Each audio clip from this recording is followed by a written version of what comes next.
edilmeme durumunu nasıl değerlendiriyorsunuz? Nasıl bir tablo? Daha doğrusu olumlu bir tablo. Bütün tarafların masaya yatırıldığı bir durum söz konusu olacak mı PYD'nin davet edilmemesi durumunda?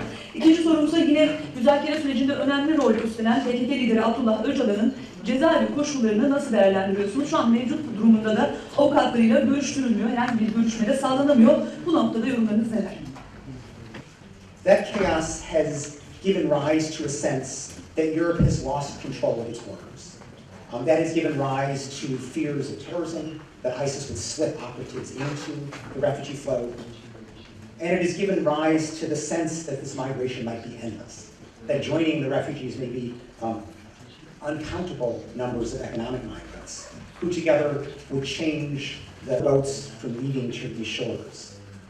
Those kinds of involuntary restrictions on the rights of refugees are wrong. And Turkey should stand up against them. Turkey should not become a party to any European effort to deny the basic rights of people to flee persecution, particularly the severe persecution of today's Syria, and find a safe place of refuge abroad. Now, a second consequence of this refugee flow has been a growing fear of terrorism. In the case of Europe, prompted foremost by the Paris attacks. And that has given rise to an explosion of Islamophobia and an increasing scapegoating of the refugees and other migrants. What we've noticed over the last year in particular is that the autocrats of the world, the authoritarian governments, are running scared in the face of civil society. This has become particularly acute now that civil society has been empowered by social media, particularly social media on a mobile phone. Because what that means is that it is much easier for civic groups to mobilize large numbers of people on the street in order to protest governmental policy. So the real issue, to be clear, is not foreign influence via NGOs, but rather the efforts of those NGOs to hold their governments to account. Quite frankly, autocrats want to rule unimpeded by organized popular voices. They want to rule for their own priorities or for those of their cronies, not for the public need. So the world must not be fooled, it must not be frightened by the nationalist rhetoric that autocrats conveniently use to try to cut off foreign funds to NGOs. Foreign funding is often the only way for people to hold their government to account, to ensure that officials govern for the public, not for their power, their pockets, or their Swiss bank accounts. So I will conclude there, and I will pass the microphone to my colleague, Anna Webb, to discuss how these play out more specifically. Well, I haven't seen the report myself yet, so I will immediately go and read up on it. Of course, we know what President Erdogan wants to accuse them of, because he lodged a complaint against them for the publishing of the news story about the web. Ben bu kurumlarda çalışan bu gazetesinde ilk işten atılanlardan biriyim.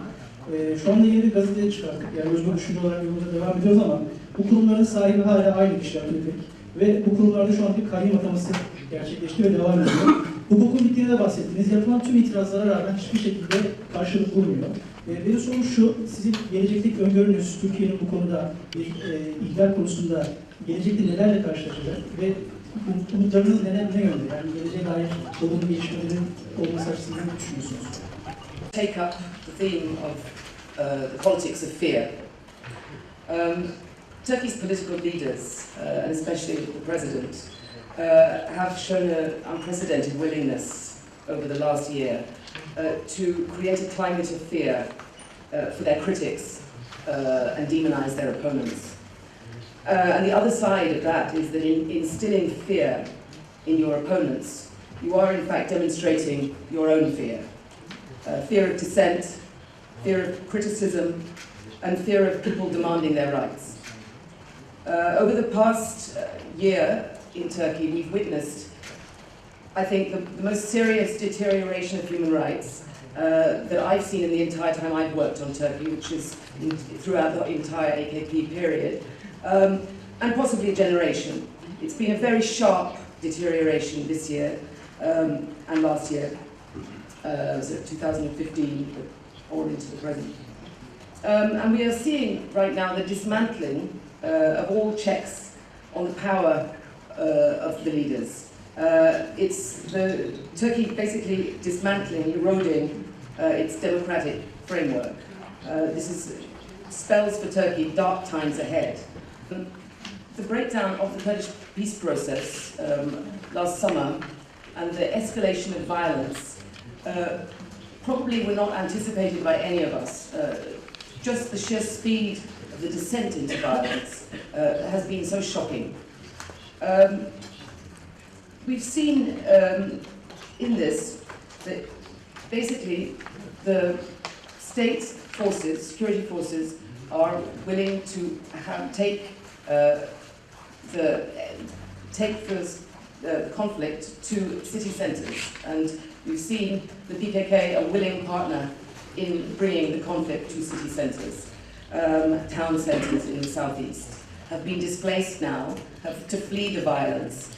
Many people have died in circumstances which are extremely difficult to scrutinise because of the curfews, because of the second theme I want to talk about, which is the extreme crackdown on the media and the extreme crackdown on forms of scrutiny and criticism and the asking of questions about government policy and about, in fact, facts on the ground about what is going on. The European Court has asked Turkey to provide urgent treatment for the injured by producing special rulings on this called interim rulings. 5 of these interim rulings have been issued by the European Court. So far, this situation has not been resolved and medical attention has not been provided to those in need. This is an urgent situation that the Turkish government needs to address imminently to prevent loss of life. And decisions of the European Court later that show that the Turkish government has violated civilians' lives and citizens' lives. Kazaları, a media group, Bugün TV, and other channels there, and literally pulling the plug on a live broadcast. The imprisonment of Can Dündar and the Ankara representative of Cumhuriyet newspaper, HRW, was another shocking low moment. They were sent to jail where they joined many other colleagues who were already in jail and had been languishing there for some time. Then the attack on Hürriyet newspaper, the lynch mob attack on Hürriyet newspaper was one of the other shocking scenes of the year, and the attack on also the broadcaster Ahmet Hakan, physical attack on him. So these are the kinds of dramatic scenes we've been seeing, but behind those dramatic scenes there's a less dramatic but personally dramatic reality for many people who are journalists, is that they've been fired from their jobs, they've lost their jobs, they're out of work. That's the hidden story behind those dramatic scenes. I think we can come back to many issues in question time, so I don't want to extend it greatly. I do want to say that, you know, alongside the crackdown on the media, you have a non-functioning justice system in Turkey these days, which means that not only do the media are unable to scrutinise, but also the justice system is unable to deal with violations of any kind by state forces, public officials, and to bring accountability in courts. What we have instead is very abusive use of terrorism laws to muzzle and silence critics. So I leave it there now, and we can move on to a question time. We've been very clear that there is a right to freedom of expression, there is a right to have a critical and independent and a media that questions the government, that discusses government policies in a critical fashion.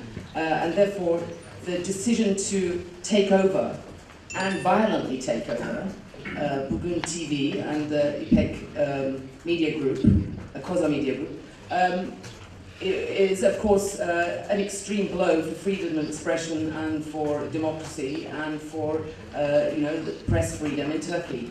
The scenes were very ugly scenes of the police literally breaking into the building, cutting through the fence of the building, and literally pulling the plug on a live broadcast. It was a very dramatic moment, I think, in the recent history of the restriction on the press.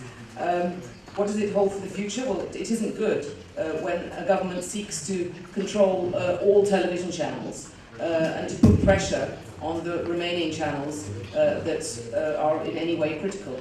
So, you know, it spells, as I said before, dark times ahead for Turkey. If I could maybe just... Do you want to, before we wrap up, one last topic of conversation? There will be talks starting on Syria and Geneva this week, obviously of interest to many people. Do you have a word to say about what we hope is going to happen? I mean, let me just say a closing word with respect to the Geneva talks, that now I guess we're scheduled to start on Friday, at least in a symbolic sense. And in our view, Secretary Kerry and his allies are going about the Geneva talks backwards. They seem to have the view that using Kerry's diplomatic prowess. And we'll report online at hrw.org. So thank you all for coming.